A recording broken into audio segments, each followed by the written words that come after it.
sa eskwelahan ba? Nga kinahanglan magtukod sa deka. Oh. So ang simulan ng mga igsoon sa mo, mahitungod ni David o ni Bathsheba. Actually, kitang-tanan nasayod kung iunsa ipangitaan paagi ni David nga makuha yun niya si Bathsheba. So, sa peligro nga igsoon na nakita niya si Bathsheba nga naligo.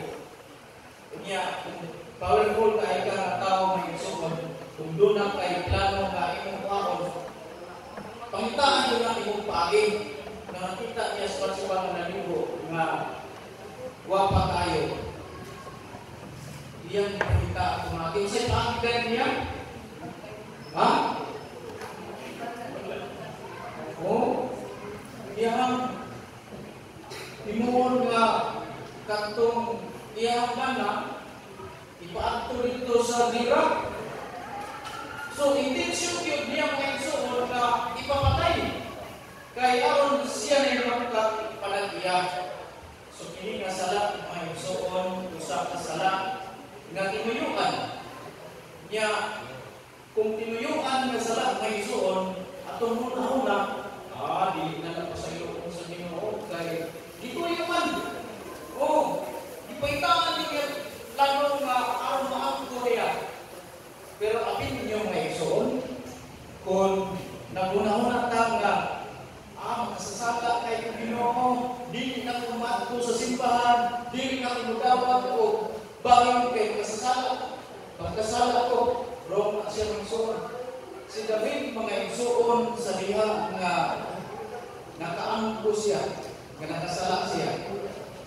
Ang gihimo niya mga igsoon, sa ganit himon makasala ka mga igsoon.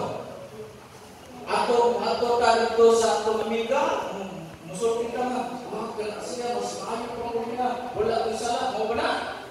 Dili mga igsoon. Ang atong himuon, maurag yun, at pagsulti sa Ginoo, pagsulti niya. Kung mahimo mga igsoon, atong hilakan. Si David rin mga igsoon, sa atang nagbasa, nagbangko siya, hinilang siya.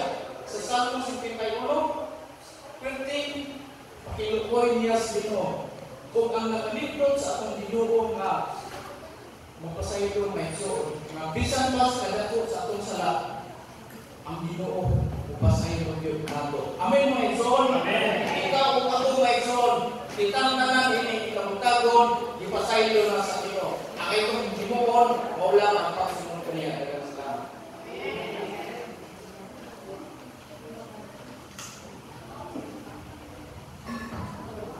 Please, sumayo ng kasi na.